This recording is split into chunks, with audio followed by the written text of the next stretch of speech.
Hello and welcome to Micro Live. This week we look inside the new portable computers launched at last month's Which Computer Show. And we check out your leanings. Are you justified left or ragged right? Here comes the revolution which seems to relegate machines like this to the scrapyard. And we join a young competition winner as she discovers the computers behind the scenes at Walt Disney's Epcot.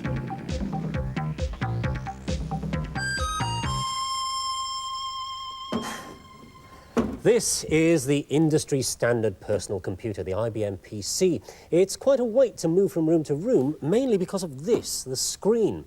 If you want to make a computer more portable, then the TV type of screen has got to go.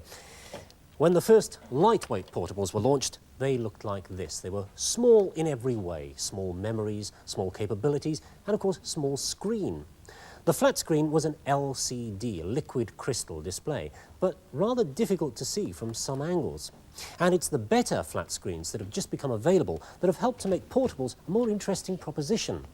This year at the Which Computer Show, at least 5 new portables appeared, some of which could leave the old IBM standing. Here, for example, is the Toshiba T1100 Plus. Now, despite its size, it's a full IBM-compatible machine. And its screen uses a new LCD technology called Super Twist. Now, this here is liquid crystal. Now, on all liquid crystal displays, the crystals appear light or dark depending on their orientation. In other words, how much they're twisted. By fine-tuning the chemical composition of these crystals and by increasing their twist, researchers have been able to dramatically increase both the contrast and the viewing angle, especially on bigger displays like this one. This discovery was made in 1982 by physicists at the Royal Signals and Radar establishment in Malvern, so it's British. Toshiba, on the other hand, is Japanese, a fact not unnoticed by the MOD, who are currently consulting their solicitors. There's a lot at stake too, because most of the new portables are using Super Twist technology. Zenith have gone a stage further by adding backlight to the Super Twist screen. It produces really, well, one of the best LCDs I've ever seen. You could even use this in the dark. Well, that is if you can find the keyboard. But the Toshiba has one advantage over the Zenith. It can plug into the phone system to keep in touch with base. Here we are, there's the plug to prove it. In the UK, portables with modems are rare, but portables with telecom-approved modems are even rarer. Users of portables are often frustrated by the fact that if they want to print anything out, they're going to have to carry a printer as well, and that all becomes bulky. Yes, but this isn't just a printer, it's the new Wang portable. Let's set the printer going. There we are. Now, the built-in printer is quiet, if rather slow. It could be invaluable to a travelling rep who wants to leave a printed quote for a client. And this Wang has also got a built-in 10 megabyte hard disk. Can't be bad. Now, all of these so far are lap-held and battery-operated. But this one, the new Compact, does require mains power. It's the heavyweight of the bunch at 15 pounds, but it's a real Rolls-Royce of a machine, strictly no compromise. It can carry up to 6 megabytes of memory, 40 megabytes of hard disk storage. It's got an internal modem and a different type of display this time, a high-resolution plasma display. In fact, that's why it needs the mains. Now, the screen might not look too good through our TV system, but believe me, it's very clear, very sharp. Even so, its days are numbered. Here in the UK, a group of companies are developing a new liquid crystal display, which I'm told will rival the quality of a colour TV. Could be interesting. Now, those are all great machines, but with prices upwards of £2,000, how about something more affordable? Well, for inexpensive portable computing, you must throw away the big screen and the PC compatibility. And you get Sir Clive Sinclair's new machine at an amazing £230. It's ultra slim, runs for at least 20 hours on its batteries. It's got an 80-column display and built-in software. But Cambridge Computers won't have the first ones available for customers until April. Of course, that doesn't stop them asking for your money now. It seems all rather familiar, doesn't it? When the machine really does appear, if it has the specifications they claim, it could turn out to be a very good buy. But if you're going for a portable, a word of warning. Last week, an academic took a portable with him on a drive to Germany. But he was stopped at the Belgian border and told he'd have to pay 700 French francs if he wanted to take the machine across. Needless to say, he left it on the border. So, if you want to take a portable abroad on business, watch out. In this case, the French were suspicious that the Micro was for resale abroad. It wasn't, but British Customs and Excise told us that it's up to the owners to prove that they bought and paid duty on their computer. So, if you want to take your portable abroad, take the receipt with you.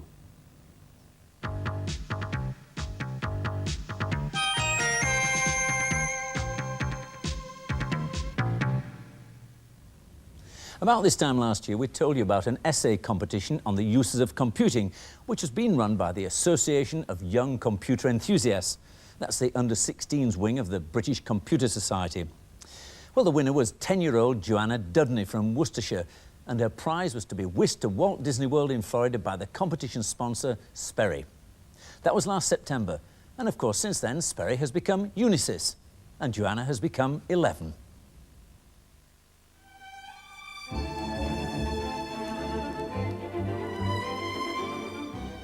The very name Walt Disney conjures up images of magic castles, underwater adventures, and innocent family fun. Disney World has plenty to offer. The theme park covers 43 square miles of forests and lakes in central Florida.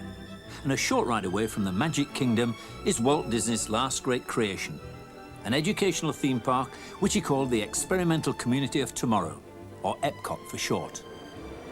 Luxury hotels within easy reach cater for the millions of visitors each year who learn about the great American technological dream in true Disney style. Joanna and her family arrived in Florida as the guests of Unisys, the official computer suppliers to Epcot. During their visit, they will be seeing behind the scenes of one of the most computerized theme parks in the world. It's a series of shows individually sponsored by giant American corporations, from Coca-Cola to General Motors. Displays and experiences set in a collection of futuristically styled pavilions. When you first arrive, the choice seems too great, but the obvious thing to do is to ask at the computerized information booth. The suggestion is to first visit Backstage Magic, which is a Disney-type show actually set in the main computer control room. What you're seeing is the electronic heart of Epcot Center. In this one room are all the computers that run and monitor every show in Future World and World Showcase. The aim is computer literacy at a very simple level. All of our audio animatronic performers are programmed with these. Well, that's how they learn their script. I.O., let's see an example. I.O. is a little animated character that represents the computer's input and output. The main task is to explain, in simplistic Disney-like language, how the show's characters like Mr. Eggs are controlled.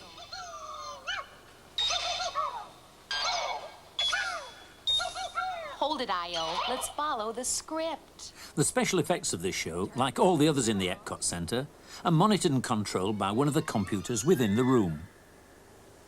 Blink his eyes. Am I something else? We can rehearse the actor until we get just the right performance.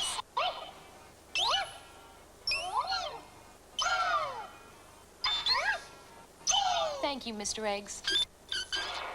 You too, I.O.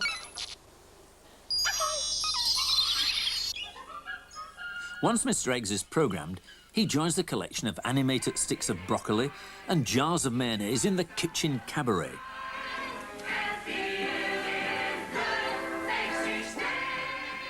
The show extols the virtue of healthy eating in the pavilion sponsored by a famous food manufacturer.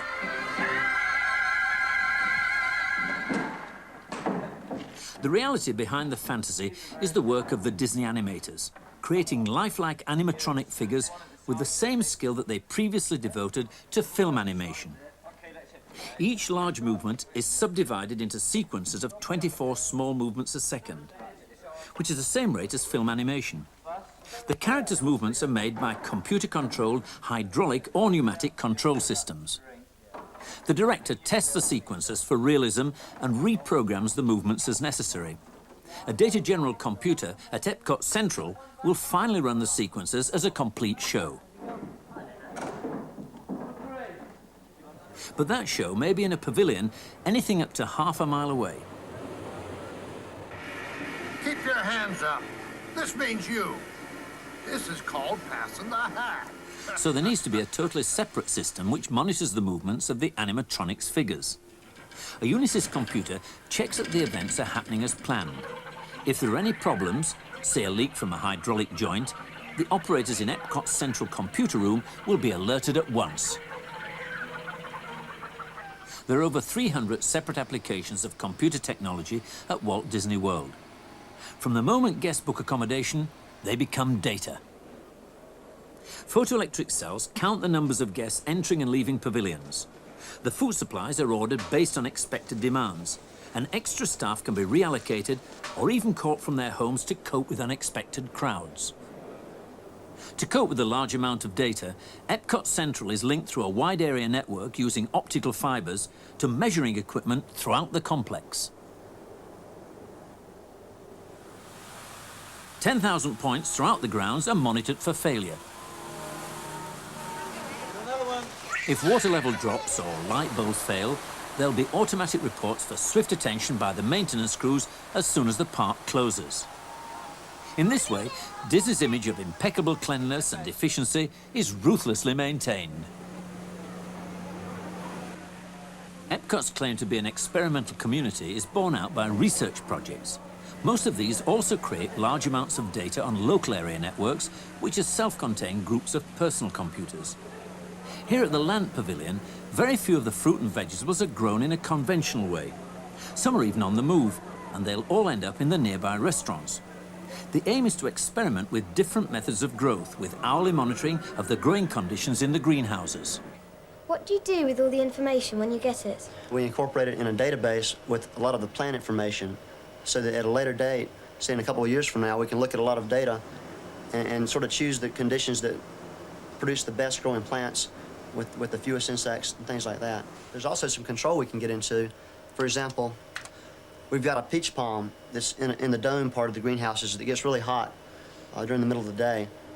Here it shows the outside conditions again, but the white line here is the temperature of the peach palm. And you can see it starts to rise, and as it gets to 32 degrees Celsius, the misty nozzle comes on. And so what would have been a peak tends to be a flat leveling out until it starts to cool down and then turns the misting off. And that's just one example of a type of control that we can do. So we want to do some more. Irrigation would be a good example of control. The most straightforward type of control over irrigation is a simple timed spraying every 2 hours or so, whether the plant needs the water or not. But a more efficient way is to insert probes into the soil to monitor the humidity, and only irrigate when the water in the soil drops below a certain predefined level. Unfortunately, a serious problem collecting data for this research has emerged. Florida is the thunderstorm capital of the United States. Lightning can induce currents into the wires transmitting the data, causing false readings. I'll show you one that last night that didn't do too well. And this will show, just sort of, instead of being a nice graph where the lines just sort of continue and go through a little cycle, it just completely goes off scale. And you know something's wrong with it by looking at it. So then we'll have to try and correct that. The solution is to use optical fiber for the local area network. And in fact, more and more computer installations in Florida are following Disney's example.